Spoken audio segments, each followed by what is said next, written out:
சனிக்கிழமை அப்படிங்கிறதுனால நம்ம வந்து எள்ளை வச்சு ஒரு பொடி பண்ண போகிறோம். எள்ளு பொடின்னு சொல்லலாம், சிமிலி உருண்டைன்னு சொல்லுவா, சிகிலி உருண்டைன்னு சொல்லுவா. இதுக்கு ஒரு 300 கிராம் அளவுக்கு எள்ளை வந்து நான் வந்து தண்ணியில் ஊற வச்சுருக்கேன். 1லேருந்து 2 மணி நேரம் நல்லா வந்து ஊற வச்சு எடுத்துக்கோங்க. ஊறினா தான் உங்களுக்கு வந்து எள்ளில் உள்ள அந்த தோல்லாம் வந்து மேலே வந்துடும். இப்போ எள்ளை வந்து நல்லா 2 தடவை களைஞ்சிட்டு இது மாதிரி வடிகட்டியில் போட்டு வச்சுருக்கேன். இதில் இருக்கிற அந்த தண்ணிலாம் வந்து நல்லா வடிகட்டும். அடுத்து அகலமாக நல்லா கனமாக இருக்கக்கூடிய கடாய் வந்து நல்லா சூடு பண்ணி வச்சுருக்கேன். இதில் நம்ம எடுத்துகிட்டு இருக்கிற எள்ளை வந்து கொஞ்சம் கொஞ்சமாக போட்டு தான் வந்து நீங்கள் வந்து வறுத்து எடுக்கணும். ஒரேடியாக நீங்கள் வந்து போட்டுட்டே அப்படின்னா எள்ளு வந்து வறுபடாது. எள்ளு வந்து பார்த்திங்கன்னா நன்னா படப்படன்னு வந்து பொரியணும். கல் மண் இல்லாமல் நன்னா வந்து நீங்கள் களைஞ்சிட்டு அரிச்சிட்டு அதுக்கப்புறம் தான் வந்து எடுத்துக்கணும். ஏன்னா சின்ன சின்ன அந்த மண் கட்டிலாம் இருந்ததுன்னா கூட உங்களுக்கு வந்து எள்ளு பொடி ஃபுல்லாக ஆகிடும். ஸோ அதனால் மட்டும் அதெல்லாம் கொஞ்சம் நீங்கள் பார்த்து தான் பண்ணிக்கணும். இந்த எள்ளு பொடியை பொறுத்தவரையும் பார்த்தீங்கன்னா நீங்கள் வந்து நல்லா ஊற வச்சுட்டு பண்ணும்போது அதோட அந்த டேஸ்ட் வந்து ரொம்ப சூப்பராக இருக்கும்.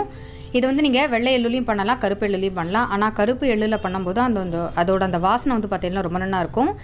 வெள்ளை எள்ளு பண்ணும்போது கலர் வந்தால் நல்லா உங்களுக்கு கலர்ஃபுல்லாக இருக்குமே தவிர டேஸ்ட் வந்து உங்களுக்கு இந்த கருப்பு எள்ளில் தான் நல்லாயிருக்கும். அதே மாதிரி உடம்புக்கும் வந்து ரொம்ப நல்லது. ஸோ எள்ளை வந்து நீங்கள் இது மாதிரி நன்னா படப்படன்னு பொரியணும். அது மாதிரி பொரிஞ்சதுக்கப்புறம் தான் எடுக்கணும். லைட்டாக நீங்கள் வந்து பொரிய ஆரம்பித்தோடனே எடுத்துட்டே அப்படின்னா உங்களுக்கு வந்து ஒரு மாதிரி நமுத்த மாதிரி இருக்கும். எள்ளோட அந்த வாசனையே வராது. எள்ளு நன்னா படப்படன்னு பொரிஞ்சு வந்தால் தான் அந்த வாசனை வந்து நல்லாயிருக்கும். அதே மாதிரி அதை வந்து தீயை விட்டுடக்கூடாது. அடிக்கடி இது மாதிரி நீங்கள் வந்து கலரி விட்டுட்டே இருக்கணும். அப்படியே விட்டுட்டோம் அப்படின்னா எள்ளுலாம் வந்து உங்களுக்கு வந்து வெயிட்லெஸ்ஸாக இருக்கக்கூடிய ஒரு பொருள். டக்குன்னு வந்து உங்களுக்கு அடி பிடிச்சிடும். அடி பிடிச்சதுன்னா தீஞ்சு போயிடும். அந்த எள்ளு பொடி ஃபுல்லாக தீஞ்ச வாசனை வந்துடும்.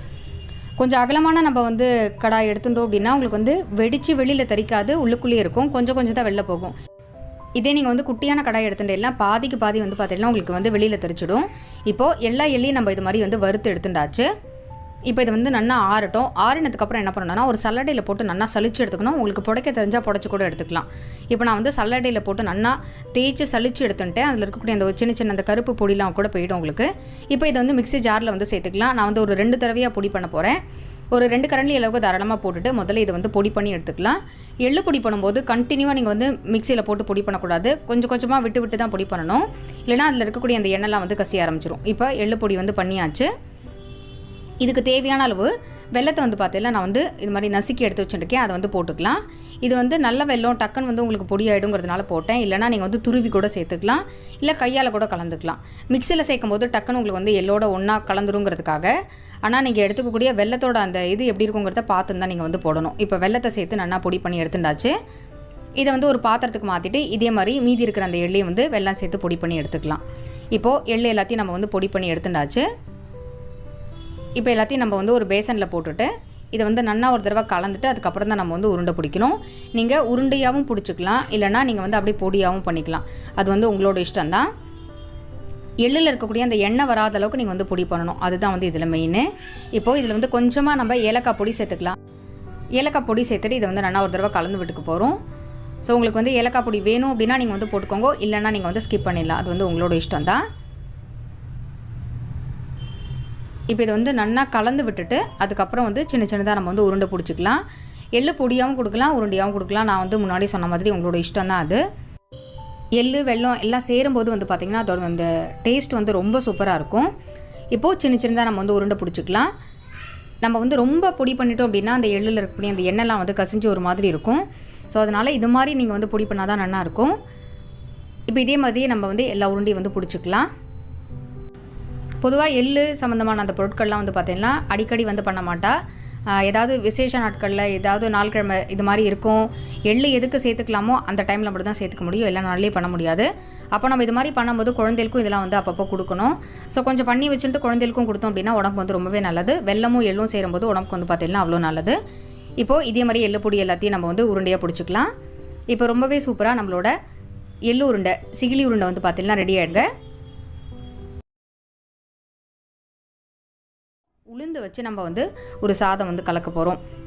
ஆல்ரெடி நம்மளோட சேனலில் வந்து எள்ளுஞ்சாதம் எப்படி கலக்கிறதுங்க அதெல்லாம் காமிச்சிருக்கோம். ஸோ அதனால் ரெண்டாவது இன்றைக்கி எள்ளு பொடியும் நம்ம வந்து பண்ண போகிறதுனால உளுந்து வச்சு கலந்த சாதம் வந்து பண்ண போகிறோம். அதுக்கு ஒரு கடாயில் 1 டேபிள் ஸ்பூன் அளவுக்கு நெய் விட்டுக்கலாம். நெய் சூடானதும் இதில் காரத்துக்காக ஒரு 4 மிளகாய் வத்தல் போட்டுக்கலாம். இது கூடவே ஒரு கட்டி பெருங்காயத்தையும் சேர்த்துட்டு இந்த எண்ணெயில் வந்து நல்லா வந்து வறுத்துக்க போகிறோம். நம்ம நெய் விட்டு நம்ம இது மாதிரி வறுத்து எடுக்கும்போது அதோட அந்த வாசனை வந்து ரொம்ப நல்லா இருக்கும். உளுந்து வந்து பார்த்தீங்கன்னா நீங்கள் வந்து நெய்யில் வறுக்கும்போது அந்த சாதம் கலக்கும்போது ரொம்ப நல்லா இருக்கும். நம்ம சேர்த்துருக்கக்கூடிய அந்த பெருங்காயமும் மிளகாவும் வந்து நல்லா வறுபட்டதுக்கப்புறம் இதை வந்து நம்ம ஒரு பிளேட்டுக்கு வந்து மாற்றிக்கலாம். அடுத்து இதே நெய்லேயே 1 டேபிள் ஸ்பூன் அளவுக்கு முழு உளுந்து வந்து சேர்த்துக்க போகிறோம். இப்போ இந்த உளுந்தை வந்து லைட்டாக நம்ம வந்து வறுத்துக்கலாம். நம்ம வந்து இதில் முழு உளுந்தும் சேர்த்துக்க போகிறோம். அதே மாதிரி தோல் எடுத்த அந்த உளுத்தம் பருப்பும் சேர்த்துக்க போகிறோம். ஃபுல்லாக உங்களுக்கு வந்து உளுந்து வேணும்னாலும் நீங்கள் வந்து சேர்த்துக்கலாம். நான் வந்து இது 2மா சேர்த்துக்க போகிறேன். ஸோ இந்த உளுந்து வந்து லைட்டாக வறுப்பட்டதுக்கப்புறம் இதில் வந்து உளுத்தம் பருப்பு வந்து 1 டேபிள் ஸ்பூன் அளவுக்கு சேர்த்துக்க போகிறோம்.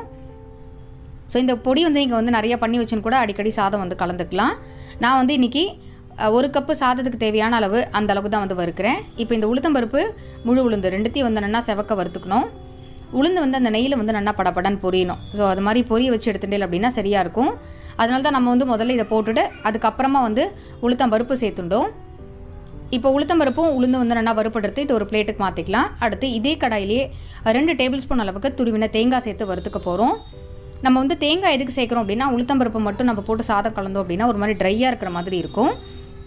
ஸோ இந்த தேங்காயும் சேர்க்கும்போது அந்த டேஸ்ட் வந்து பார்த்திங்கன்னா ரொம்ப சூப்பராக இருக்கும். இந்த தேங்காவை வந்து லைட்டாக நீங்கள் வந்து நல்லா வறுத்துக்கணும். அதில் இருக்கக்கூடிய அந்த ஈரத்தன்மையெல்லாம் போகிற அளவுக்கு இந்த கடாயிலே வந்து வறுத்துக்கோங்க. இதுக்கு வந்து நெய்யோ எண்ணெயோ எதுவும் விட வேண்டாம்.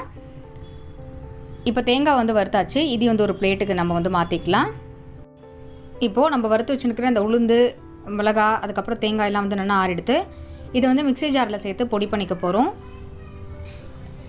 ரொம்ப வந்து நைஸாக நீங்கள் வந்து பொடி பண்ணிட்டே அப்படின்னா உங்களுக்கு ஒரு மாதிரி கெட்டியான மாதிரி ஆகிடும். ஏன்னா தேங்காய்லாம் நம்ம சேர்க்கறதுனால நான் எல்லாத்தையும் ஒன்றா சேர்த்து தான் பொடி பண்ண போகிறேன்.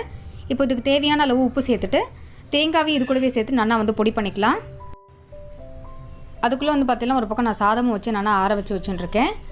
இப்போ கடாயில் வந்து 2 டீஸ்பூன் அளவுக்கு நல்லெண்ணெய் விட்டுக்க போகிறோம்.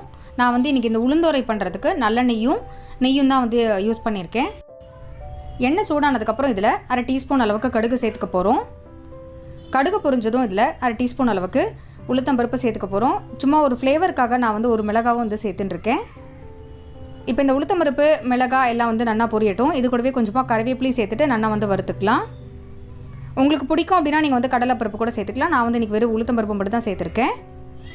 இதில் நம்ம ஆற வச்சு வச்சுருக்கிற அந்த சாதத்தை வந்து சேர்த்துக்கலாம். சாதத்தை சேர்த்துட்டு நல்லா வந்து நீங்கள் ஒரு தடவை கலந்து விட்டுக்கோங்க. சாதம் வந்து நல்லா உதிராக வடிச்சுக்கோங்க. இப்போ எண்ணெயில் வந்து லைட்டாக இதை வந்து கலரி விட்டுட்டு கேஸை வந்து பார்த்திங்கன்னா நான் வந்து ஆஃப் பண்ணிட்டேன். இப்போ ஆஃப் பண்ணிவிட்டு நம்ம பொடி பண்ணி வச்சுருக்கிற இந்த பொடியை வந்து சேர்த்துக்கலாம். நம்ம வந்து உப்பு சேர்த்து பொடி பண்ணியிருக்கிறதுனால திருப்பியும் நீங்கள் வந்து மேலே உப்பு போடணுங்கிறது கிடையாது. வெறுமனே நீங்கள் அப்படியே கலந்தால் போகிறோம். இப்போ நம்ம பொடி பண்ண அந்த பொடி வந்து இந்த சாதத்துக்கு வந்து சரியாக இருக்கும். ஸோ உங்களுக்கு நிறையா வேணும்னா நான் சொன்ன அளவுகளில் நீங்கள் இன்னும் கொஞ்சம் கூட ஆட் பண்ணிக்கலாம். உங்களுக்கு இதோட அந்த டேஸ்ட் வந்து பார்த்திங்கன்னா ஒரு மாதிரி தேங்காய் பொடி ஒரு மாதிரி டிஃப்ரெண்ட்டான ஒரு டேஸ்ட்டாக இருக்கும். உளுந்து சாதம்னா அது உளுந்து சாதம் மாதிரி உங்களுக்கு வந்து தனியாக தெரியவே தெரியாது. நம்ம வந்து வெள்ளை உளுந்து அதுக்கப்புறம் வந்து கருப்பு உளுந்து சேர்த்துருக்கிறதுனால கலரும் வந்து உங்களுக்கு நிறைய ரொம்ப கருப்பாக தெரியாது. நல்ல டேஸ்டியாக ரொம்ப சூப்பராக இருக்கும் தேங்காய் சேர்த்து பண்ணுறதுனால. இப்போ சாதத்தை வந்து நல்லா கலந்தாச்சு. கடைசியாக வந்து பார்த்திங்கன்னா இதில் கொஞ்சம் ஒரு டேஸ்ட்டுக்காக வந்து பார்த்திங்கன்னா வாசனைக்காக நான் 1 டேபிள் ஸ்பூன் அளவுக்கு நெய் சேர்த்துருக்கேன்.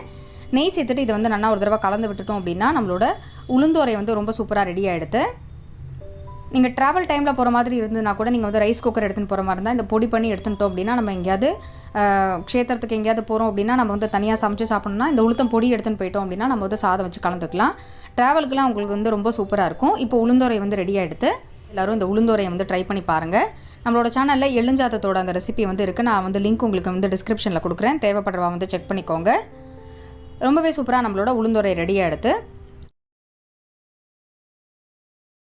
ஒரு 1/4 கிலோ அளவுக்கு கடலைப்பருப்பை நல்லா 2-3 தடவை களைஞ்சிட்டு ஒரு கடாயில் வந்து சேர்த்துட்டுருக்கேன். இந்த கடாயில் வந்து பார்த்திங்கன்னா ஒரு 1.5 டம்ளர் அளவுக்கு தண்ணி விட்டுருக்கேன். தண்ணி வந்து இப்போ தான் சூடாக ஆரம்பிச்சுடுது. இப்போ நம்ம இந்த கடலைப்பருப்பை நல்லா களைஞ்சிட்டு சேர்த்துக்கலாம். கடலைப்பருப்பு சுண்டல் பண்ணுறதுக்கு நீங்கள் வந்து வேக வைக்கணுங்கிறது கிடையாது. கடலைப்பருப்பை 2 தடவை நல்லா களைஞ்சிட்டு யூஸ் பண்ணாலே போதும்.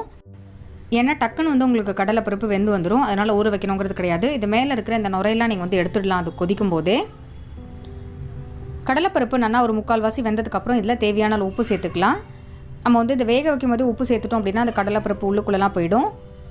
இப்போது கடலைப்பருப்பு வந்து நல்லா வெந்தெடுத்து குழையாமல் சூப்பராக வந்து வந்துடுது. இப்போ நான் வந்து உங்களுக்கு வந்து ஒன்று எடுத்து நசுக்கி காமிக்கிற பாருங்கோ. வெந்து இருக்கணும், அதே சமயத்தில் குழையவும் கூடாது. இதுதான் வந்து இதுக்கு கரெக்டான பதம். இப்போ இதை வந்து நல்லா வடிச்சுட்டு எடுத்துக்கலாம். அதுக்கு ஒரு மசாலா ரெடி பண்ண போகிறோம். அதுக்கு ஒரு துண்டு இஞ்சி, காரத்துக்காக ஒரு பச்சை மிளகா,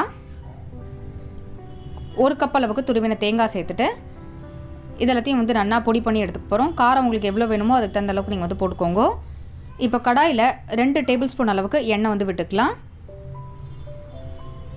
எண்ணெய் சூடானதும் 1/2 டீஸ்பூன் கடுகு பொரிஞ்சதும் 1/2 டீஸ்பூன் அளவுக்கு உளுத்தம்பருப்பு சேர்த்துக்கலாம். இது கூடவே கொஞ்சமாக கறிவேப்பிலை, இதில் நம்ம வேக வச்சு எடுத்து வச்சுருக்கிற அந்த கடலைப்பருப்பு வந்து சேர்த்துக்கலாம். இப்போ கடலைப்பருப்பு சேர்த்துட்டு நம்ம அரைச்சி வச்சுருக்கிற அந்த விழுது வந்து சேர்த்துக்கணும். முதல்ல வந்து எண்ணெயில் இதை வந்து நல்லா ஒரு தடவை கலந்து விட்டுக்கலாம். கலந்து விட்டுட்டு கடைசியாக வந்து பார்த்திங்கன்னா நம்ம பொடி பண்ண அந்த தேங்காய், பச்சை மிளகா அதோட அந்த பொடி வந்து சேர்த்துக்க போகிறோம். ஸோ உங்களுக்கு வேண்டாம் அப்படின்னா பச்சை மிளகா தாளித்து கொட்டிட்டு வெறும் தேங்காய் கூட சேர்த்துக்கலாம். இந்த தேங்காவை எதுக்கு லைட்டாக நம்ம வந்து பொடி பண்ணி போடுறோம் அப்படின்னா அந்த கடலைப்பருப்போட இந்த மசாலா எல்லாமே வந்து நன்னா உங்களுக்கு வந்து ஒத்தாப்பில் கலந்து வந்துடும். இல்லைனா தனியாக தேங்காய் தனியும் தனியாக பச்சை மிளகா இருக்கும். ஸோ உங்களுக்கு வந்து அது வேஸ்ட் ஆகாமல் நன்னா ஒத்தாப்பில் கலந்து வரணுங்கிறதுக்காக தான் நம்ம வந்து பொடி பண்ணுறோம். இஞ்சி போட்டு பொடி பண்ணும்போது நல்லாயிருக்கும். அதுக்குன்னு டெய்லி நம்ம வந்து இஞ்சி போட்டு பொடி பண்ணாலும் அதுவும் வந்து எல்லாருக்கும் பிடிக்காது. ஸோ ஒரு நாளைக்கு நம்ம வந்து ஒரு மாதிரி பண்ணால் தான் வந்து நல்லாயிருக்கும். இப்போ தேங்காய் சேர்த்துட்டு நன்னா இதை வந்து ஒரு தடவை கலந்து விட்டுட்டு கேஸ் ஆஃப் பண்ணிடலாம். ரொம்ப நாளை வதக்கணுங்கிறது கிடையாது. இது மேலேயே வந்து பார்த்திங்கன்னா நான் வந்து கொஞ்சமாக பெருங்காய பொடியும் வந்து சேர்த்துக்க போகிறேன். ஸோ பெருங்காய பொடியும் சேர்த்துட்டு இதை வந்து நல்லா ஒரு தடவை கலந்து விட்டுடலாம். ரொம்பவே சூப்பராக நம்மளோட கடலைப்பருப்பு சுண்டல் வந்து பார்த்திங்கன்னா ரெடி ஆகிடுது. காமிச்ச மாதிரியே இந்த 3 ரெசிபி வந்து ட்ரை பண்ணி பாருங்கள். ட்ரை பண்ணி பார்த்துட்டு உங்களோட ஃபீட்பேக் வந்து எனக்கு சொல்லுங்கள். இந்த வீடியோ பிடிச்சிருந்தது அப்படின்னா உங்கள் ஃப்ரெண்ட்ஸ்க்கு ரிலேட்டிவ்ஸ்க்கும் ஷேர் பண்ணுங்கள். மறுபடியும் அடுத்த ஒரு வீடியோ உங்கள் எல்லாரையும் சந்திக்கிறேன். நன்றி, வணக்கம்.